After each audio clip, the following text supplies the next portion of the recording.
FNCS Week 3 Finals just happened. Here are 6 tips I learned about taking and holding height. Number 1. First moving is one of the most dangerous times to be on height because you can be landed on at any second. What Vito and Aqua did to counter this is when they saw a lot of players launch padding into the sky, one player will immediately build up in order to avoid getting landed on. This keeps them safe and allows this team to continue holding height into the endgame. Number 2. The second height tip is to carry the harpoon on height. The harpoon allows you to quickly grab materials from height, and you don't have to take a large risk to find materials.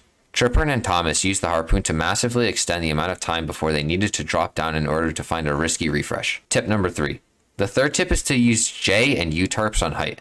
J and U tarps allow your team to find way more angles onto players down below to kill and prevent them from taking height off you. These J and U tarps open up your sight lines into the back of the zone and keep you constantly proactive towards finding players who might be trying to sneak up on your height. Number 4. The fourth tip is to always check for height.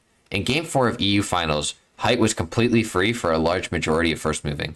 In this game, Rifle and Marine could have had the easiest height take, yet they chose to fight a random team instead. If height was free in a finals lobby, then I can guarantee you that height will be very free in your open, second, and third round lobbies. Number 5. The fifth height tip is to not leave builds above you in the back of zone. In the first moving of Game 5, Resin and Deceptos dropped down a little bit off their original height in order to stay on the front side. Because of these builds, Eyedrop and Jerky were able to land on them and take an easy height.